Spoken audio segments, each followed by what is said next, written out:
Recentemente, prensa local está tendo a oportunidade de ser conhecido a atração mais nova arriba nos isla. Tras luna nandiwa que edifício haya forma, e curiosidade a chega ao seu ponto máximo, e agora, nós estamos cerca para turpo admirar e adquirir a peça na espetacular de glass que tem na Lava Aruba Glass Studio. Diretor de Lava Aruba Glass Studio, Bruno Ava Ibarra, te explica pouco mais tocante o produto e também menciona que, aunque está em contratiempo, agora não está muito contento por iniciar o negócio aqui.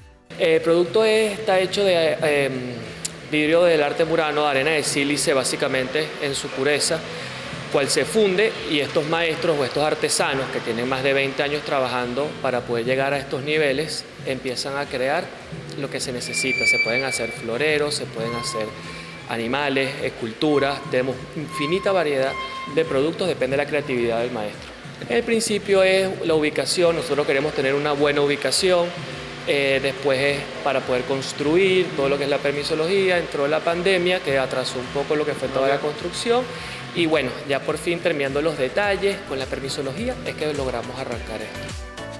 El objetivo de Lava Aruba Glass Studio siempre está para, además de aportar la oferta turística de la isla, también enriquecer su escena cultural. Es posible realizando un tour de facilidad y para medio de lestan camino de participantes, sea local o visitante, por cine de arte y vivo una experiencia inolvidable. Tenemos para ambos, tenemos tanto para los hogares como para, por ejemplo, hoteles en su alto, cuando quieres piezas de alto nivel, también tenemos para los turistas que se lleven souvenirs y nos enfocamos en ambos, ¿no? Tanto para los hogares de todos los arubianos como para el extranjero que quiere llevarse un recuerdo de acá. Estos artistas son meramente internacional. Si vamos a sacar artistas locales, tenemos programas de educación, ¿ok? Para nosotros generar futuros artistas. Los programas de educación comienzan el año que viene con las escuelas que tenemos arriba. Pero en estos momentos estamos buscando locales que quieran trabajar con nosotros y aprender de este arte a través de nuestros maestros.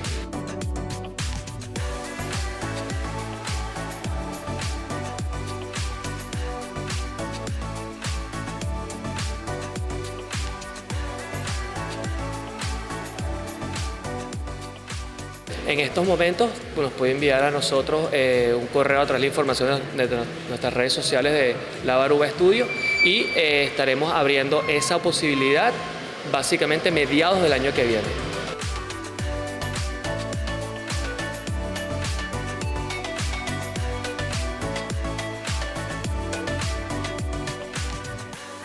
Amita Patrick Veron para Telenoticias.